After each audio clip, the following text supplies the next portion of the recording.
네, 함께 말씀 나누겠습니다. 야고보서 5장 1절에서 12절까지의 말씀입니다. 신약 성경 375페이지에 있습니다. 야고보서 5장 1절에서 12절까지의 말씀 한 절씩 교독하시겠습니다.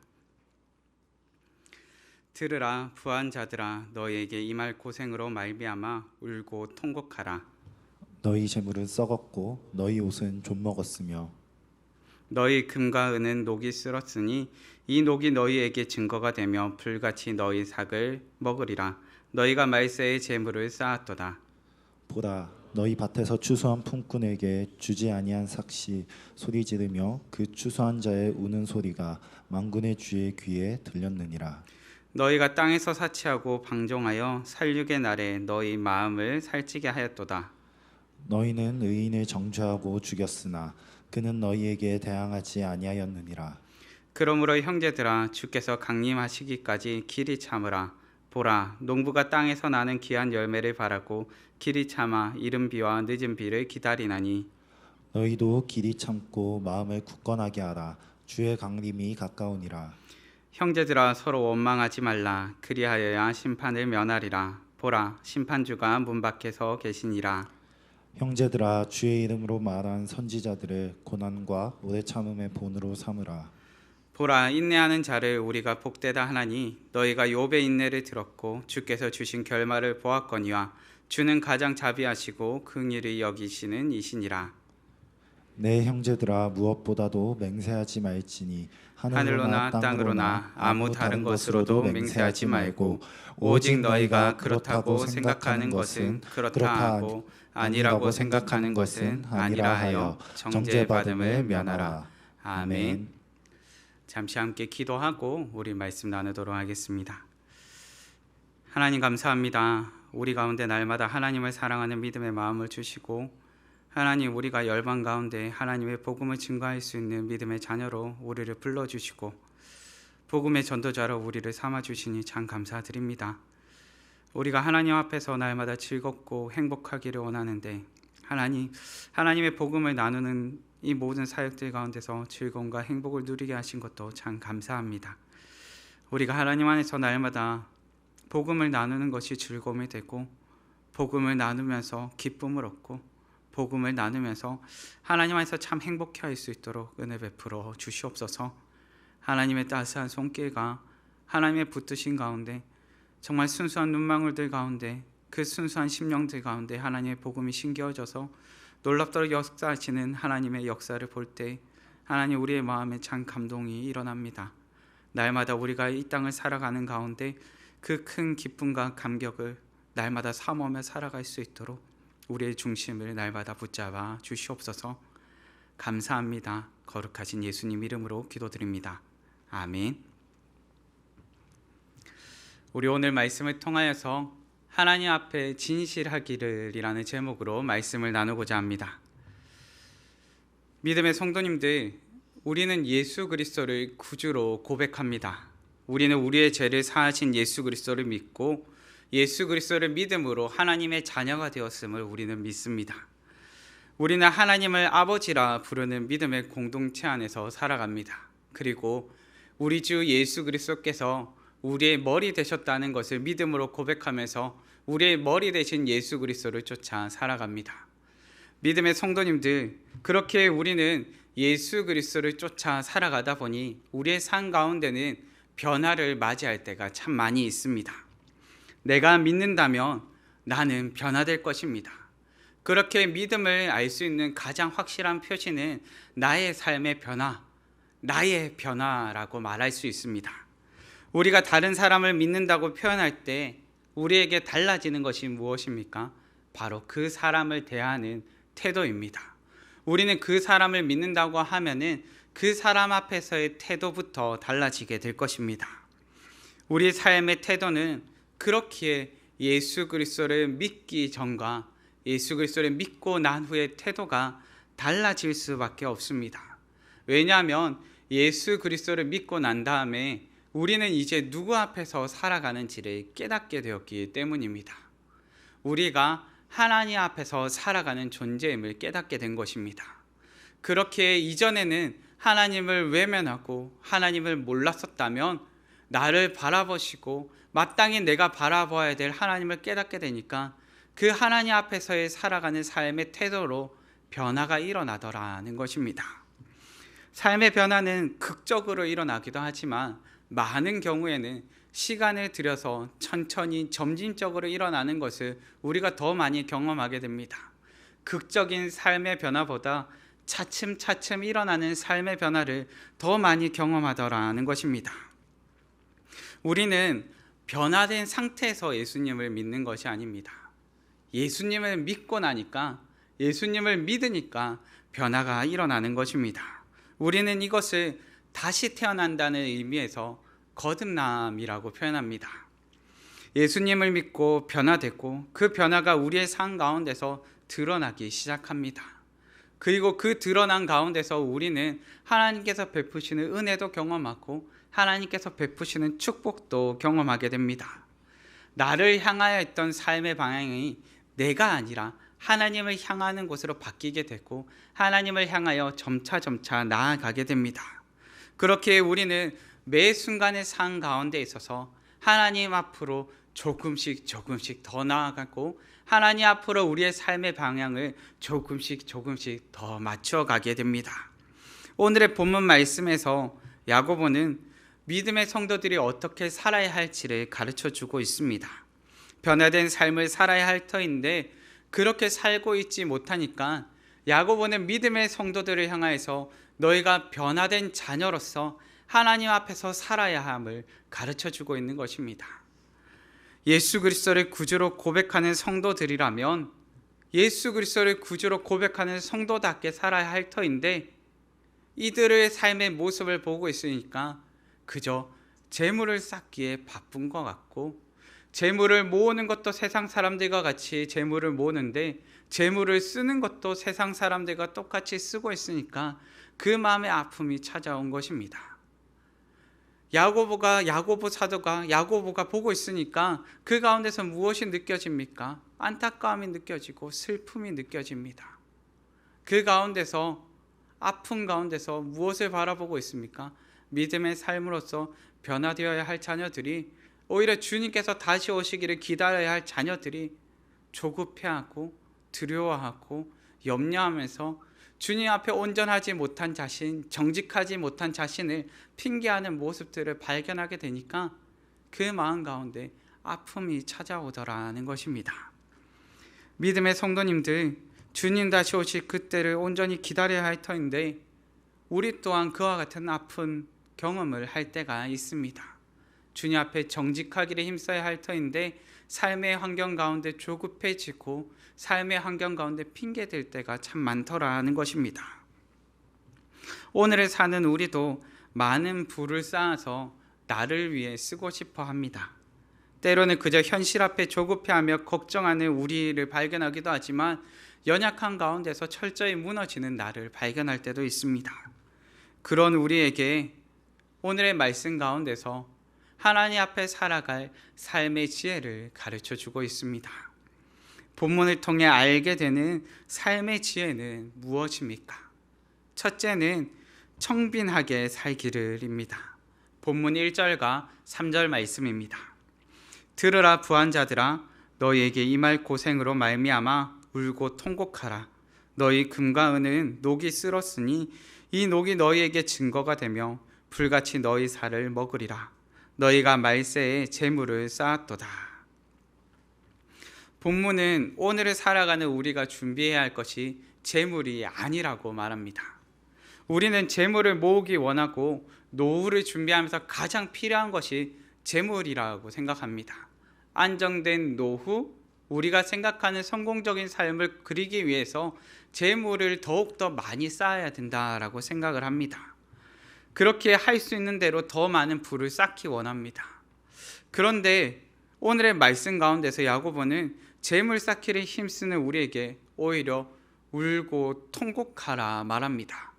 장차 우리에게 임할 고난과 고통으로 말미암아 울고 통곡하라 말하고 있는 것입니다. 이 울고 통곡함에는 후회와 비탄이 담겨 있습니다. 그 가운데 슬픔이 담겨 있다는 것입니다. 인생을 살며 하나님을 찾기보다 재물을 찾고 쌓아두었음을 후회하며 통곡하며 슬퍼하라 말하는 것입니다. 종교개혁자 중에 존 위클리프라는 인물이 있습니다. 청년부 수련회를 갔을 때 잠시 살펴보았었는데요. 혹시 이분의 삶을 말하면서 혹시 기억나는 문구가 있었는데 혹시 기억하는 분이 계실까요? 네, 감사합니다. 입으로 말하지 않았지만 마음으로 생각하였으리라. 네, 청빈한 삶의 존 위클리프라고 해서 살펴보았었습니다. 이분은 이렇게 말합니다. 금과 은 나 없어도의 청빈한 삶을 살아야 한다. 그리스도는 가난하게 사셨는데 라고 말을 합니다. 그리스도는 가난하게 사셨습니다. 그렇게 우리를 향해서 무엇이라 말하는 거 아니까? 우리가 충분한 재물을 쌓을 능력도 있고 충분히 더욱더 많은 것을 거머쥘 수 있는 능력이 있음에도 그럼에도 그것을 내려놓고 나눌 수 있는 그런 삶을 살아야 된다 가르쳐 주는 것입니다. 존 위클리프는 가난하고 겸손하게 하나님 앞에서 살기를 원했던 인물입니다. 말씀 가운데서 우리는 예수님께서 우리에게 재물을 쌓는 법을 가르쳐 주지 않으셨음을 보게 됩니다. 오히려 재물을 쓰는 방법을 우리에게 가르쳐 주셨습니다. 재물이 써야 할 곳이 어디이고 재물을 어디를 향해서 흘려보내야 할지를 우리에게 가르쳐 주셨다는 것입니다. 그런데 우리는 재물을 써야 할 곳을 바라보기보다 재물을 더욱더 쌓기를 원합니다. 손해보지 않기를 원하고 가난하기보다는 더 부유하기를 원합니다. 그렇다고 저는 오늘 말씀을 살펴보면서 우리 성도님들에게 무조건적으로 가난하게 살아야 됩니다. 집도 팔고 차도 팔고 더 가난하게 살아야 됩니다를 말하는 것은 아닙니다. 본문을 통해 살피게 되는 청빈하다는 말은 그저 재물에 대한 욕심이 없이 가난한 상태를 말하는 것이 아닙니다. 어떻게 재물을 선하게 사용할 것이냐를 말하고 있습니다. 청빈한 삶을 말하면서 그 가운데 있는 것은 어떻게 하면 재물을 잘 쌓을지가 아니라 어떻게 하면 재물을 잘 사용할지를 깨달아야 한다는 것입니다. 우리는 재물을 어떻게 모아야 할지가 아니라 어떻게 써야 할지에 초점을 맞춰 보아야 합니다. 믿음의 성도님들, 우리는 우리에게 있는 재물을 하나님 앞에서 지혜롭게 선하게 사용할 줄 아는 자녀가 되어야 합니다.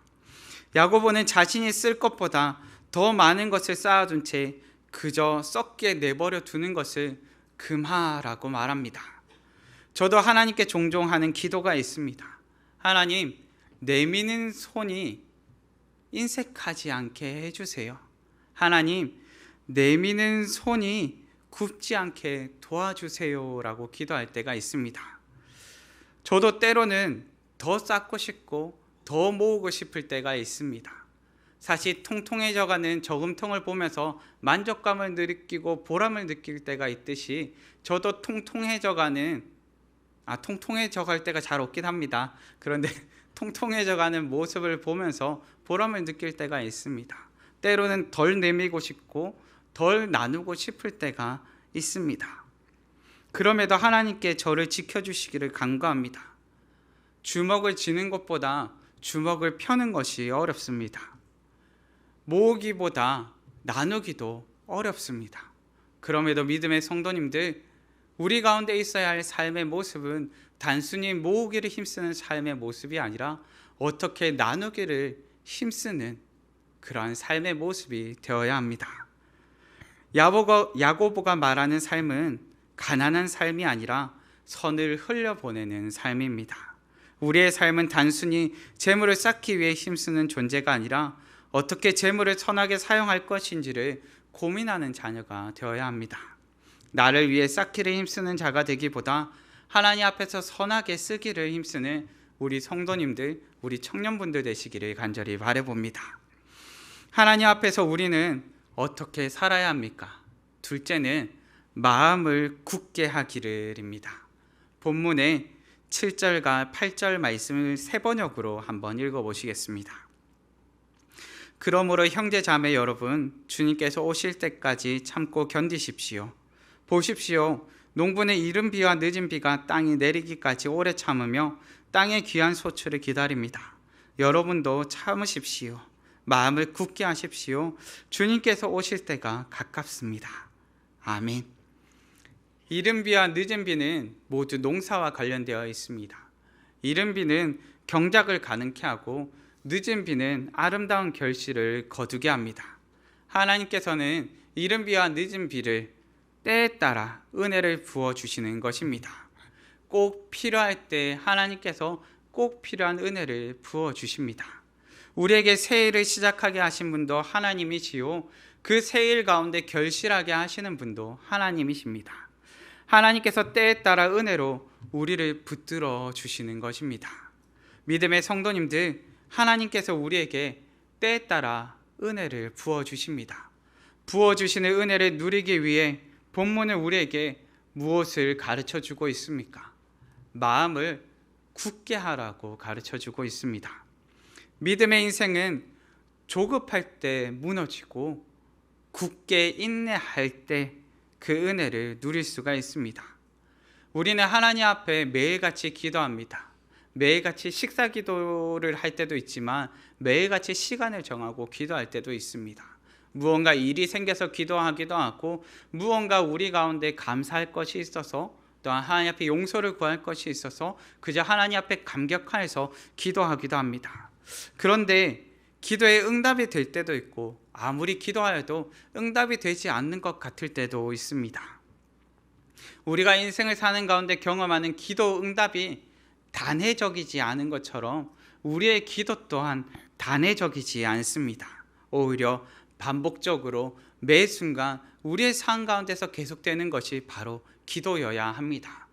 우리는 매 순간 반복적으로 하나님 앞에 기도할 때 우리 가운데 매 순간 반복적으로 응답하시는 하나님을 경험하게 되는 것입니다. 기도는 우리에게 매 순간 하나님께 의뢰하는 자가 되어야 함을 가르쳐 줍니다. 하나님께 기도하기를 포기하지 않을 때 하나님께서는 기도하는 나를 바꾸기도 하시고, 모든 상황 가운데 나에게, 우리 가운데 선하게 응답하심을 경험케 하시기도 합니다. 하나님께서는 인내하며 굳게 기도하는 자들에게 응답을 경험케 하십니다. 믿음의 성도님들, 우리가 사는 세상은 결코 단순하지가 않습니다. 그렇게 끊임없이 기도할 수밖에 없고, 그렇게 굳은 마음으로 인내하며 때로는 버텨야 하는 순간들을 맞이할 수밖에 없습니다. 우리는 인생 가운데서, 복잡한 상황 가운데서, 우리는 여러 상황들 가운데서 A라는 상황이면 B라는 결론이 도출되어야지 라고 생각을 하지만, 많은 경우 A라는 상황, 동일한 상황을 우리가 마주한다 할지라도 항상 동일한 결과가 우리의 인생 가운데 놓이지는 않음을 보게 됩니다. 우리가 사는 인생은 복잡합니다. 그런데 우리는 우리의 복잡한 인생 가운데서 단순한 진리, 단순한 지혜만을 끄집어내기를 원합니다. 그렇기에 쇼츠나 인스타에서 보면 이렇게 하면 됩니다, 3분이면 됩니다 라는 것을 보면서, 야 저렇게 하면 되는데, 이렇게 하면 된대, 야 오늘은 그러니까 이렇게 해야 돼, 내일은 이렇게 해야 돼 라고 많이 생각을 해봅니다. 그런데 복잡한 인생 가운데서 단순한 논리들을 모든 상황 가운데 적용을 해보자면 이 모든 것이 우리가 흡족한 대로 만족되지 않음을 발견하게 됩니다. 왜인가 하니까 우리의 인생의 문제는 3분의 대답으로 모든 것을 해결할 수가 없기 때문입니다. 그렇게 마음을 굳게 해야 합니다. 우리는 단순한 논리만을 붙잡고 세상을 살아갈 수가 없습니다. 또한 우리는 결론을 모두 알고 세상을 살아갈 수도 없습니다.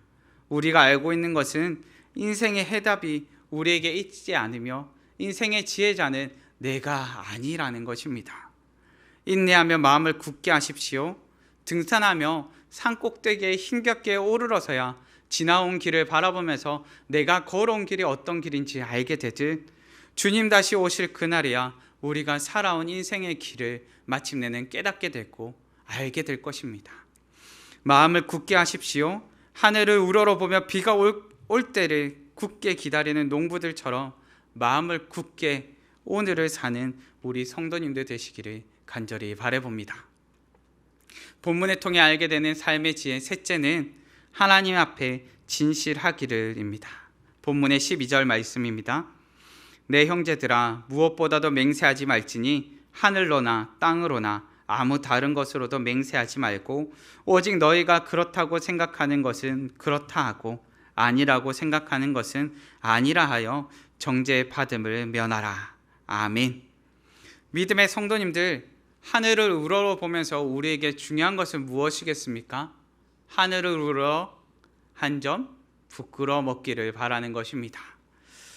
부끄러움 없는 삶은 어떤 삶입니까? 본문 말씀을 통해 알게 되는 것은 부끄러움 없는 삶은 하나님 앞에 진실하기를 힘쓰는 삶입니다. 믿음의 성도님들, 우리는 한 번 한 말은 지켜야 합니까? 지키지 않아도 됩니까? 한 번 한 말은 지켜야 합니다. 우리는 그렇게 배우고 그렇게 학습하고 그렇게 많은 훈계를 들으면서 자랍니다. 한 번 한 말은 지켜야 할 터인데 우리는 자신이 한 말을 지키는 사람을 믿을 만한 사람, 진실한 사람, 신뢰할 만한 사람이라고 생각합니다. 문제는 무엇입니까? 우리가 항상 우리가 한 말을 지킬 수는 없더라는 것입니다. 우리는 많은 경우 우리가 한 말을 지키지 못할 때가 참 많이 있습니다. 우리가 했던 말을 지키지 못하는 이유는 우리가 했던 말을 잊어버리기도 하고 이 했던 말을 중요하지 않게 생각하기도 하고 이 했던 말을 지키지 않아도 된다 생각하기 때문입니다. 우리가 하는 가장 많은 거짓말은 무엇입니까? 그래, 다음에 밥 한번 먹자 라는 말을 우리가 사실 가장 일상적으로 많이 하지요. 사실 이것은 우리의 문화와도 관련이 되어 있지만 우리 가운데서도 다음에 밥 한번 먹자, 그 상황 가운데서 언제 먹을까? 라고 대답을 한다면 참 난처한 상황 가운데 처할 때가 있습니다. 그런데 우리는 우리 가운데 있어서 참 어려울 때가 있습니다. 만약 하나님 앞에서도 우리가 그렇다면 어떻게 했습니까? 우리는 잊었을지라도 하나님은 기억하고 계십니다. 우리는 말을 바꿀지라도 하나님은 항상 우리 가운데 진실하십니다. 그런 하나님 앞에 가서도 다음에를 말하고 이 다음에를 말하고 하나님 지금은 어쩔 수 없잖아요를 말하고 있다면 하나님 앞에 고백을 하고 맹세를 하고 하나님 다음에요 이 다음에요로 말하고 있다면 우리는 하나님 앞에서 정직한 사람, 신뢰할 만한 사람이 아니라 마치 거짓말쟁이와 같은 사람이 되어버릴 것입니다. 지난 7월 인도네시아 단봉 기간 동안 말랑 단봉팀은 선교사님들의 간증을 듣는 시간들을 가질 수 있었습니다. 우리 오늘 현아가 나와서 단봉 간증을 했었는데요. 사실 제가 단봉 간증문을 다 읽어보았습니다. 그런데 사실 이 앞에 한 명만 내세우고 싶은 것이 아니라요. 한 명을 다 내세우고 싶습니다. 왜냐하면 그 간증문이 참 감동이 됩니다. 제가 보기에 베트남 팀도 태국 팀도 그리고 우리 발리 팀도 마찬가지로 그 한 분 한 분의 간증문을 어쩌면 우리 모두와 나누고 싶은 그런 감동의 현장, 감동의 기억들을 분명히 가지고 계실 것입니다. 저는 특별히 그 단봉 기간 가운데 선교사님들의 간증이 참 인상 깊게 남았습니다. 선교사님들의 간증, 김재령 선교사님과 박기준 선교사님의 간증을 한 분 한 분 듣게 됩니다. 그런데 그분들 가운데 공통적으로 간증하는 고백들이 하나 있습니다. 무엇인가 하니까 어린 시절 수련회에 나아갔을 때 수련회에 나아가서 목사님들이 집회를 하시면서 세계 열방과 그 열방을 향하여 복음을 들고 달려나가서 하나님 앞에 목숨을 던지기를 다짐하는 사람, 하나님 앞에 온 마음을 던지고 온 몸을 던져서 복음을 나누며 살기를, 복음을 증거하며 살기를 약속하는 사람은, 다짐하는 사람은 일어서십시오 라고 했을 때 두 분 다 이야기합니다. 그때 일어났을까요? 안 일어났을까요? 일어나셨다고 말합니다. 저는 일어났을까요? 안 일어났을까요? 저는 안 일어났습니다. 저는 세계 열방까지 나갈 용기가 그 당시에 없었습니다. 하나님, 저는 복음을 증거해야 되는데 저는 한국에서 열심히 증거할게요 라는 어린 시절의 마음이 있었습니다. 그런데 선교사님들이 고백을 하시더라고요. 어린 시절에 그런 다짐의 현장 가운데서 일어나셨었다 이야기를 하시더라고요. 그런데 이분들이 사실 삶을 살아가다 보니까 조금은 잊기도 하고, 조금은 다른 쪽으로 나가려고 하기도 해보고, 조금은 무언가 하나님 앞에 고백은 드리고 맹세는 드리고 다짐은 드렸지만, 그렇게 다짐을 지키면서 살아가는 것보다 다른 곳으로 한눈에 눈이 조금은 팔려 들어갈 때 이분들의 삶의 방향이 점차 오히려 어린 시절의 그 다짐의 장면이 더욱더 선명하게 기억에 나면서 열방을 향하여 복음을 들고 나아가는 삶의 모습으로 바뀌어 가더라는 것입니다.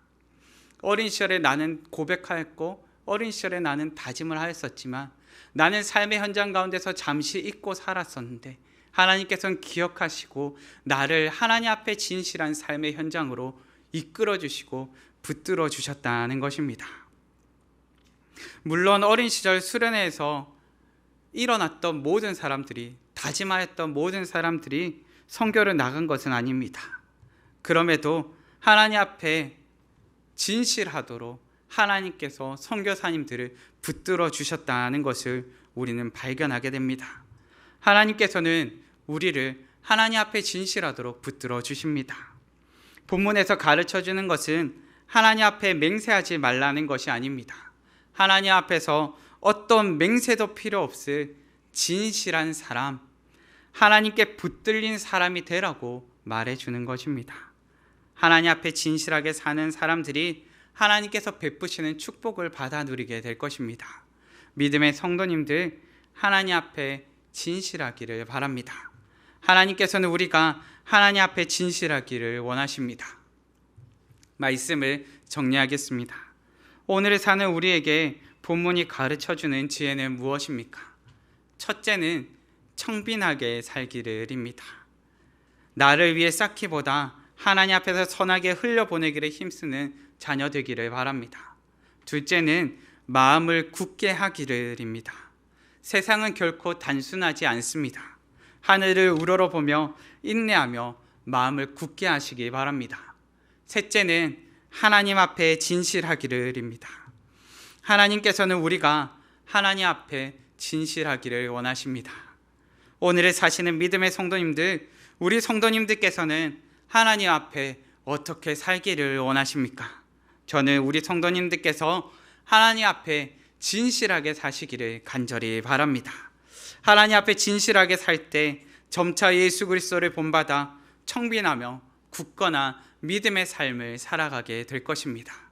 오늘을 사는 가운데 하나님 앞에 진실하게 살기를 힘쓰는 우리 성도님들, 우리 청년분들 되시기를 간절히 바랍니다. 이 시간 다 같이 마음 모아 함께 찬양했으면 좋겠는데요. 이 시간 다 함께 찬양하실 때 나를 빛으로 인도하시고 또한 나의 연약한 가운데도 나를 사용하셔서 나를 하나님 앞에서의 삶으로 불러주시는 그 하나님을 마음껏 찬양하기를 원합니다. 빛으로 임하신 주 다 함께 찬양하시겠습니다.